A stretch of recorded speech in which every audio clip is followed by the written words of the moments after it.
Mata TV YouTube Indonesia dengan bangga mempersembahkan sebuah storytelling kekinian abad ini, diangkat dari karya besar Esa Mintarja yang sangat populer di masanya, berlatar belakang kisah tanah Jawa masa lampau, tepatnya di penghujung kejayaan kerajaan tanah Jawa, dengan judul Kisah Api di Bukit Menoreh.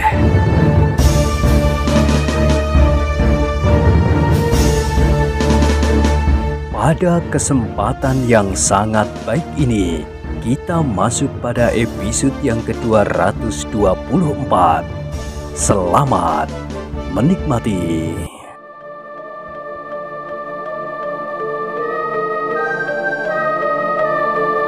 Pada episode sebelumnya telah diceritakan, Aryo Tejo segera berdiri.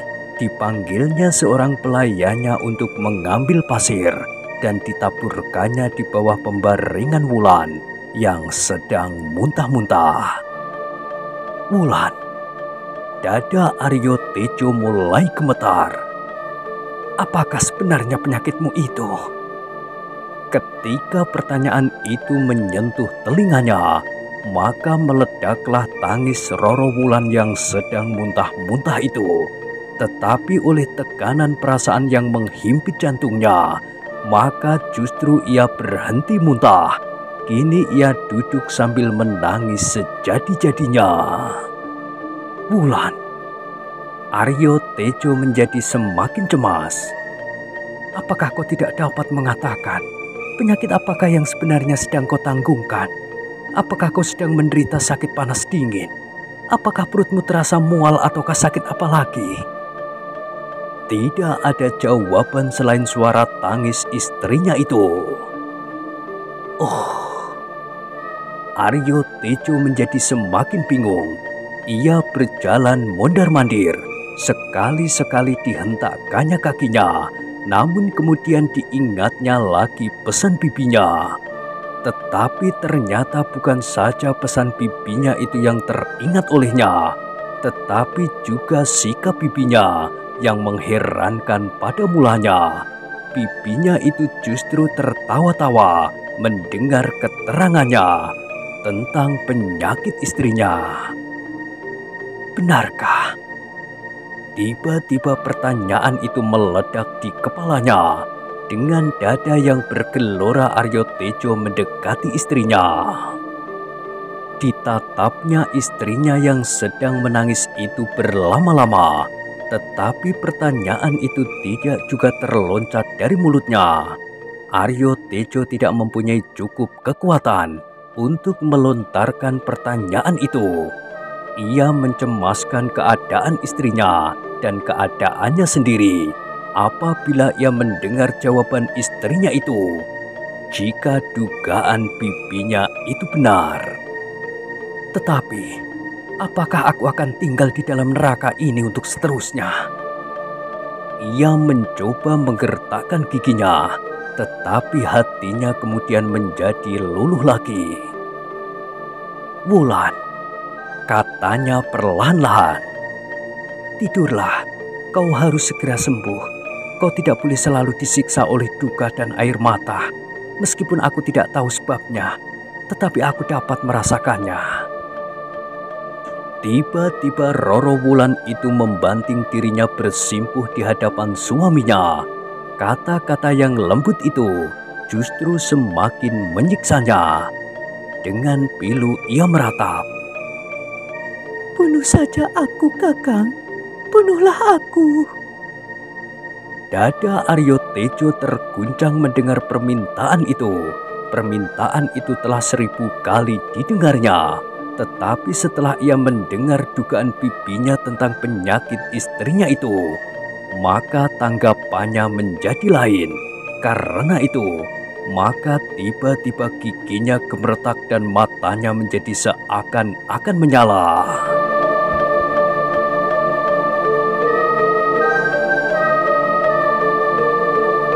Ditatapnya saja tubuh istrinya yang bersimpuh di hadapannya.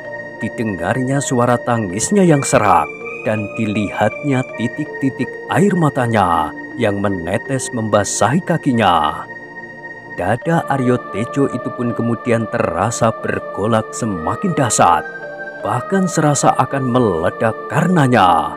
Berbagai macam prasangka telah mencekam hatinya. Prasangka tentang istrinya, penyakitnya, dan sikapnya itu. Tiba-tiba saja terdengar Aryo Tejo itu menggeram. Pasti hal itu telah terjadi. Tetapi istrinya yang menangis itu tidak mendengar suaminya menggeram dan menggertakkan giginya. Ia masih saja menangis dan bahkan diulanginya permintaannya. Kakang, bunuh saja aku, Kakang. Daripada hidupku akan tersiksa di sepanjang umurku, Kakang. Tubuh Aryo Tejo menjadi gemetar. Pertanyaan yang selama ini tersimpan di dalam dadanya tiba-tiba meledak tanpa dapat dikendalikannya lagi. Justru karena selama ini ia tidak mempunyai cukup kekuatan untuk melontarkannya, maka ledakannya ternyata menjadi sangat mengejutkan, tidak terkendali. Tiba-tiba tangan Aryo Tejo yang kokoh kuat itu mencekam pundak istrinya, Roro Wulan. Diguncangnya tubuh istrinya itu sambil berteriak, Wulan, Wulan, katakan, apakah kau sedang sakit? Roro Wulan terkejut sehingga tangisnya tertahan. Tetapi ketika ia menengadahkan wajahnya, hampir ia menjerit ketakutan. Dilihatnya wajah suaminya yang tegang dan sepasang matanya yang membara itu. Ia belum pernah melihat wajah Aryo Tejo demikian menakutkan seperti saat ini. Katakan Wulan, apakah penyakitmu itu, Roro Wulan masih terbungkam, tetapi kemudian ia menggigil ketakutan. Dada Aryo Tejo yang serasa telah bengkak itu benar-benar tidak dapat ditahankannya lagi. Sekali lagi meledaklah pertanyaannya yang serasa menghentikan arus darah Roro Wulan. Wulan, apakah kau sedang mengandung, Sejenak Roro Wulan membeku di tempatnya. Wajahnya yang pucat kian menjadi pucat. Aryo Tejo yang sedang diamuk kegelisahan, kecemasan, dan kebingungan itu melihat Roro Wulan bergeser secengkang surut. Dilihatnya pula bibir perempuan itu bergerak-gerak, tapi tidak sepatah kata pun yang meluncur dari sela-sela mulutnya. Katakan, apakah kau sedang mengandung? Roro Wulan masih belum menjawab, tetapi wajahnya kian menjadi pucat seputih kapas. Katakan. Aryo Tejo berteriak. Ketika Roro Wulan tidak segera menjawab, maka terdengar Aryo Tejo itu menjadi semakin keras berteriak. Apakah kau sudah menjadi ibu, Ayo, katakan. Aryo Tejo itu kemudian mengibaskan tangan Roro Wulan yang menggenggam kakinya erat-erat, sehingga perempuan itu terdorong mundur. Kenapa kau diam saja, Katakan ya atau tidak. Roro Wulan benar-benar terbungkam. Kini ia tertelungkup di lantai. Suara Aryo Tejo benar-benar seperti beribu-ribu petir yang menyambar-nyambar di atas kepalanya. Wulan, berkata Aryo Tejo yang matanya menjadi semakin menyala. Selama ini aku memandangmu sebagai seorang bidadari yang bersih, yang putih tanpa setitik noda pun yang melekat di tubuhmu. Tetapi, katakan, apakah benar begitu? Aryo Tejo itu surut selangkah ketika tiba-tiba ia melihatnya bangkit.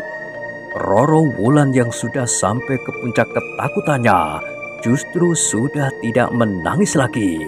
Ia mencoba mengusap air matanya dengan ujung bajunya. Ketika ia sudah duduk, maka ditengadahkannya wajahnya. Kakang. Suara itu gemetar. Apakah aku harus menjawab pertanyaan itu, Kakang? Aryo Tejo lah yang kemudian terdiam sesaat. Hatinya yang bergolak menjadi semakin bergolak. Sekali lagi ia diterkam oleh ketakutan. Kalau istrinya itu nanti menjawab pertanyaannya, apakah jawabnya tidak akan membuatnya gila? Tetapi sekali lagi perasaannya meledak. Ya, kau harus menjawabnya. Kau tidak akan dapat ingkar lagi dari kenyataan. Wajah Roro Wulan yang pucat itu kini justru dijalari oleh warna darahnya. Semakin lama semakin merah. Dan dengan suaranya yang gemetar, terdengar jawabnya. Kakang, sudah aku katakan, bunuh saja aku, Kakang. Aku memang sudah tidak sepantasnya menjadi istrimu, karena aku memang sudah bernoda. Jawaban itu menyambar perasaan Aryo Tejo seperti guru yang memecahkan jantungnya. Sejenak ia terhenyak dalam kebekuan seperti patung yang mati. Matanya memancarkan perasaan yang asing dan mulutnya terkatup rapat-rapat. Dan Aryo Tejo yang membeku itu mendengar istrinya berkata, Karena itu, Kakang, cara yang paling baik bagimu dan bagiku adalah bunuhlah aku. Dunia ini serasa sudah tidak diinjaknya lagi. Aryo Tejo merasa dirinya seperti terbang menerawang dalam dunia yang asing. Bukan sekedar sebuah mimpi yang mengerikan, tetapi ia merasa bahwa ia terlempar dalam kesenyapan yang dahsyat.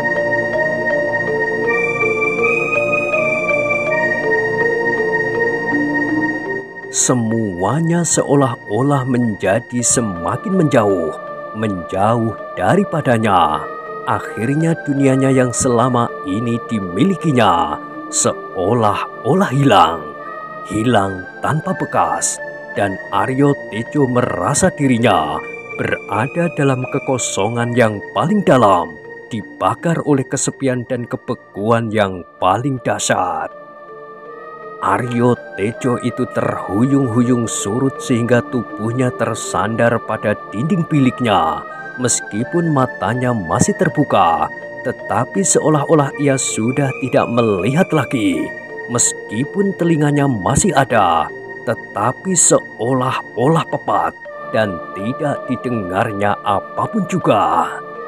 Namun kemudian, api yang membara di dadanya bergolak menyala semakin dahsyat seperti api neraka. Perlahan-lahan, api telah memanasi darahnya kembali.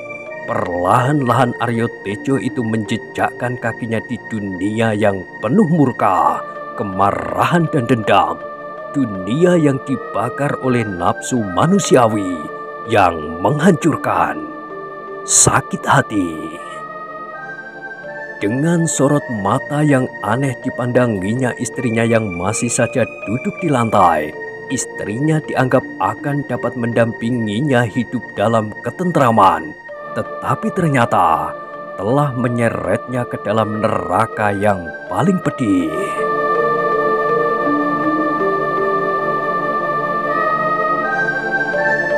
Dalam luapan perasaannya, Aryo Tejo itu melihat seakan Roro Wulan itu kini bukanlah perempuan yang selama ini telah didambakannya untuk menjadi istrinya. Wajah istrinya yang lembut dan sejuk itu tiba-tiba telah berubah menjadi wajah hewan betina yang paling terkutuk. Wajah yang penuh dengan noda yang paling kotor yang pernah dilihatnya. Sejenak Aryo Tejo mencoba menahan gejolak perasaannya. Tetapi ternyata ia kemudian terseret oleh arus yang dahsyat yang mendamparkannya ke dalam suatu keadaan yang sama sekali tidak berdaya untuk melawan luapan sakit hatinya. Lupa diri. Tiba-tiba Aryo Tejo itu menggertakkan giginya. Dengan kaki yang gemetar ia selangkah maju mendekati istrinya yang masih duduk di lantai. Dengan wajah yang membara, ia pun menggeram. Setan betina kau Wulan, Tak pantas kau hidup lagi di rumah ini. Karena itu, lebih baik aku memenuhi permintaanmu. Aku bunuh kau. Tangan Aryo Tejo yang gemetar itu tiba-tiba telah meraih hulu kerisnya. Keris pusaka yang selama ini hampir tidak pernah ditarik dari warangkanya. Namun keris itu kini telah berada di tangannya. Keris yang seolah-olah menyalakan api dendam yang membara di dadanya. Roro Wulan melihat Aryo Tejo itu mengangkat kerisnya dengan wajah yang merah tegang.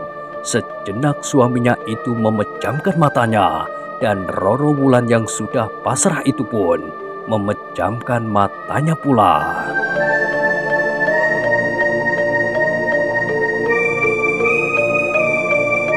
Tetapi tiba-tiba Aryo Tejo tertegun sejenak. Gelora di dadanya terguncang semakin dahsyat ketika ia mendengar jerit seorang perempuan memanggil namanya. Aryo Tejo, apakah yang kau lakukan itu? Tubuh Aryo Tejo menjadi gemetar dan keris di tangannya pun menjadi gemetar pula. Terasa pergelangan tangannya ditahan oleh jari-jari yang lembut itu. Meskipun tangan yang menahannya itu sama sekali tidak mempunyai tenaga, tetapi terasa bahwa tangannya seakan-akan tidak mampu lagi digerakkannya. Dan Aryo Tejo mendengar lagi suara itu. Aryo Tejo, apakah yang kau lakukan itu? Perlahan-lahan Aryo Tejo membuka matanya. Di sampingnya berdiri seorang perempuan tua. Bibinya. Kenapa bibi menahan aku? Terdengar suara Aryo Tejo gemetar. Kau telah membuat kesalahan yang akan kau sesali sepanjang hidupmu. Aku tidak memerlukannya lagi, bibi. Ia menodai perkawinan kami, dan ia sendiri minta aku untuk membunuhnya. Aku sudah menyangka bahwa kau akan kehilangan akal. Itulah sebabnya hatiku sama sekali tidak tentram ketika kau meninggalkan rumahku. Ia akan menjadi hantu yang akan menyiksa hidupku, bibi. Biarlah aku lenyapkan saja perempuan itu, supaya aku terlepas dari neraka ini. Aryo Tejo, kau akan menyesal. Tidak. Aku tidak akan menyesal sama sekali. Lepaskan bibi. Biarlah aku membunuhnya. Kalau bibi tidak sampai hati untuk menyaksikannya, tinggalkanlah kami di sini. Jangan menjadi mata gelap, Ger. Darah Aryo Tejo menjadi semakin menyala ketika ia mendengar Roro Wulan menyahut. Biarlah Kakang Aryo Tejo membunuhku. Itu adalah penyelesaian yang baik baginya dan bagiku sendiri, bibi. Nah, bukankah bibi mendengar? Suara Aryo Tejo meninggi. Iblis itu menantangku. Lepaskan bibi, biarlah aku membunuhnya. Apakah darahnya juga merah seperti darah manusia yang bersih? Tetapi bibinya tidak melepaskan tangan Aryo Tejo. Tangan laki-laki yang sedang dibakar oleh kemarahannya itu masih dipegangnya. Dengan cemasnya ia berkata, Jangan, Ger, jangan. Aryo Tejo telah benar-benar menjadi waringuten. Ia sudah tidak dapat lagi berpikir. Yang ada di dalam dirinya hanyalah api kemarahan dan sakit hati. Itulah sebabnya, maka tanpa dikehendakinya sendiri, didorongnya pipinya yang tua itu, sehingga terhuyung-huyung beberapa langkah. Untunglah bahwa tubuhnya yang lemah itu tersandar pada dinding sehingga ia tidak jatuh tertelentang. Begitu tangan pipinya terlepas, maka dengan menggeram sekali lagi, Aryo Tejo mengangkat kerisnya. Kau harus mati. Tetapi ia masih mendengar suara pipinya melengking. Hei, kau gila Aryo Tejo, kau gila. Bunuhlah perempuan itu menurut kehendakmu. Apalagi ia adalah istri yang mengkhianatimu. tetapi kau akan berdosa 7 kali lipat, karena kau membunuh juga nyawa yang sama sekali tidak berdosa, bayi di dalam kandungan perempuan itu. Kata-kata bibinya itu meledak di telinga Aryo Tejo seperti 1000 guruh. Dadanya terguncang dahsyat sekali, sehingga rasa-rasanya seluruh tulang rusuknya terpatahkan. Sejenak pandangan matanya menjadi gelap berkunang-kunang, tubuhnya gemetar, dan nalarnya seakan-akan ditaburi oleh kekelaman yang pekat. Sekali lagi Aryo Tejo terhenyak ke dinding itu, tubuhnya menjadi lemah, seolah-olah tulang-tulangnya dilolosi. Hampir-hampir ia sudah tidak mampu lagi untuk berdiri. Bibinya kini telah berdiri di hadapannya. Dipandanginya wajah kemenakannya yang kadang-kadang pucat namun kemudian merah membara. Ingatlah akan dirimu. Keringat dingin telah membasahi segenap tubuh Aryo Tejo, dari ubun-ubunnya sampai ke ujung kakinya. Tidak sepantasnya kau berbuat begitu, Nger, Berkata bibinya. Kau adalah laki-laki, seperti ayahmu menginginkannya, bahwa kau adalah laki-laki jantan. Kau tidak dapat membunuh perempuan itu tanpa membunuh bayi yang sama sekali tidak berdosa. Tetapi kau dapat berbuat demikian terhadap orang yang menaburkan benih di ladangmu tanpa membunuh bayi itu. Kata-kata bibinya itu benar-benar telah menyentakkan perasaan Aryo Tejo. Tubuhnya yang seolah-olah sudah tidak berdaya itu tiba-tiba tegak bagaikan tiang baja yang kokoh kuat tidak tergoyahkan. Kini matanya benar-benar memancarkan api yang menyala di dalam dadanya. Terdengar gigi Aryo Tejo gemertak. Terngiang kembali kata-kata bibinya itu. Tetapi kau dapat berbuat demikian terhadap orang yang menaburkan benih di ladangmu tanpa membunuh bayi itu. Aryo Tejo menggeram. Terdengar suaranya parau. Ya bibi, aku mengerti. Selangkah Aryo Tejo maju mendekati istrinya. Dengan suara gemetar ia bertanya. Wulan, katakan Wulan, siapakah yang telah berbuat itu? Aku sadar kini bahwa itu adalah penghinaan yang sedalam-dalamnya bagi kejantananku.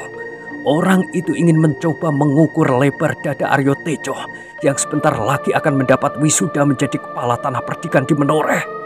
Kalau aku belum menemukan orang itu, Wulan, maka aku tidak akan dapat hidup dengan tentram. Ada 2 kemungkinan yang dapat terjadi padaku, membunuh atau dibunuh. Tetapi itu adalah sikap jantan. Roro Wulan yang sudah pasrah diri, yang justru seakan-akan sudah tidak lagi dibayangi oleh kecemasan, dan bahkan air matanya seolah-olah sudah kering, kini diguncangkan lagi oleh kegelisahan yang dahsyat. Terbayang di wajahnya apa yang dapat terjadi apabila 2 orang laki-laki jantan telah berhadapan. Wulan, katakan Wulan, supaya aku tidak jatuh ke dalam dosa yang paling nista, membunuh perempuan yang tidak berdaya dan membunuh bayi di dalam kandungannya, bayi yang tidak berdosa sama sekali. Pernyataan itu telah benar-benar menghentakkan dada Roro Wulan. Namun Roro Wulan itu mendengar bibi Aryo Tejo berkata, Tidak ada gunanya, Aryo Tejo. Sikap itu memang sikap jantan. Tetapi tidak semua persoalan harus diselesaikan dengan cara itu. Aku memperingatkan kau akan hal itu, sekedar untuk mencegah kau menjadi kehilangan akal. Sikap itu jauh lebih baik daripada kau membunuh perempuan dan bayinya yang sama sekali tidak berdosa. Tetapi sikap itu sendiri bukan sikap yang paling baik. Mata Aryo Tejo yang menyala itu membayangkan keraguan-raguan setelah ia mendengar kata-kata bibinya. Namun pipinya itu berkata terus, sikap yang demikian masih akan menumpahkan darah. Darah bukanlah penyelesaian yang paling baik. Tubuh Aryo Tejo menjadi gemetar. Sekali lagi terdengar suaranya yang parau. Lalu apakah sebaiknya yang aku lakukan, Bibi? Kau harus berjiwa besar, Aryo Tejo. Kau harus membuat penyelesaian tanpa menitikkan darah. Kau harus bertemu dengan laki-laki itu. Kau atau orang itu yang seterusnya akan memiliki Roro Wulan. Sesudah itu, tidak ada lagi persoalan di antara kalian. Darah Aryo Tejo menghentak-hentak di jantungnya dan terdengar ia berkata terbata-bata. Itu tidak mungkin, Bibi. Itu tidak mungkin. Aku tidak mungkin melakukan kedua-duanya. Terus mengawini Roro Wulan dengan menelan penghinaan dari seorang laki-laki tanpa berbuat sesuatu. Seolah-olah aku bukan laki-laki. Atau melepaskan Roro Wulan dengan menyandang hina dan malu. Karena orang-orang menoreh akan mengatakan bahwa istri kepala tanah perdikannya telah direbut orang tanpa berbuat sesuatu. Pipinya mengangguk-anggukkan kepalanya. Katanya, itu benar, Aryo Tejo. Tetapi bahwa Roro Wulan mengandung di luar perkawinannya denganmu, itu sama sekali tidak diketahui orang. Tetapi aku tahu, Bibi. Aku tahu. Wulan tahu. Dan laki-laki yang itu tahu pula. Bukankah persoalan itu masih terbatas sekali? Kalau jiwamu cukup besar, Aryo Tejo, kau lupakan saja apa yang telah terjadi. Tetapi laki-laki itu memang harus datang kepadamu, minta maaf, dan untuk seterusnya tidak akan menyebut-nyebut anaknya yang masih dalam kandungan itu. Hanya begitu, Bibi. Hanya cukup dengan permintaan maaf. Dan untuk seterusnya tidak akan mengusik anaknya. Aryo Tejo, peristiwa ini harus kau pandang dari segi yang lapang. Hubungan itu terjadi sebelum Roro Wulan menjadi istrimu. Kau tidak dapat mengatakan bahwa laki-laki itu telah merampas hakmu seluruhnya. Sebab pada saat itu terjadi, Roro Wulan masih belum menjadi istrimu. Oh, Aryo Tejo berdesah. Keringatnya menjadi semakin banyak mengalir. Tetapi aku telah terjebak dalam perangkap yang kecil itu. Laki-laki itu ternyata pengecut. Kalau ia laki-laki jantan, maka ia akan bertanggung jawab dan tidak membiarkan Wulan menjadi istri orang lain. Mungkin hal itu disengaja pula untuk menghindarkan diri dari keharusan bertanggung jawab. Agaknya Wulan telah bersepakat pula menjerat leherku. Tetapi aku menyesal, Kakang. Tiba-tiba Roro Wulan memotong. Aku menyesal bahwa hal itu terjadi. Karena itu maka aku rela dibunuh. Nah, Kakang, kalau keputusanmu memang ingin membunuhku, kenapa kau akan membatalkannya? Oh, begitu yang kau maksud. Tiba-tiba darah Aryo Tejo meluap sekali lagi, sehingga tanpa disadarinya, ia melangkah maju dengan tangan gemetar. Kerisnya masih juga berada di dalam genggamannya. Jangan gila! Teriak pipinya. Kalian berdua memang gila! Sekali lagi Aryo Tejo tertegun. Dengar kata-kataku. Bentak pipinya. Ternyata pengaruhnya besar sekali atas Aryo Tejo, sehingga ia melangkah surut. Tidak patut kalian berbuat begitu, berkata pipinya pula. Kalian harus menemukan penyelesaian sebaik-baiknya, sebagaimana penyelesaian yang dituntut oleh manusia beradab. Kami sama-sama laki-laki, Pipi. Itu adalah penyelesaian yang paling baik dan adil. Geram Aryo Tejo. Aku tidak melihat jalan lain. Sekarang sebutkan laki-laki itu, heh? Roro Wulan masih terduduk diam. Pertanyaan yang demikian benar-benar telah mengguncangkan dadanya.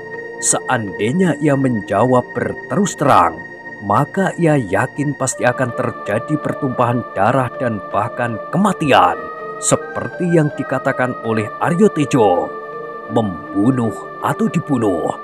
Roro Wulan tahu pula bahwa laki-laki yang ditanyakan oleh Aryo Tejo itu pun pasti akan berkata begitu pula, membunuh atau dibunuh.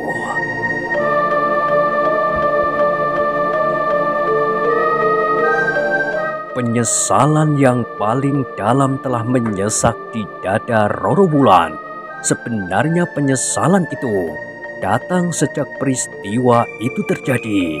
Peristiwa yang seakan-akan berlangsung di luar sadarnya pada saat iblis datang menghuni hatinya tanpa dapat dilawannya.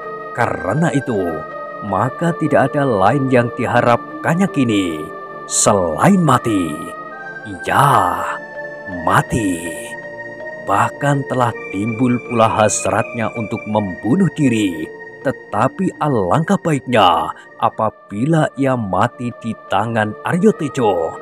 Mungkin hal itu akan dapat memberi sedikit kepuasan kepada suaminya yang telah dikhianatinya itu.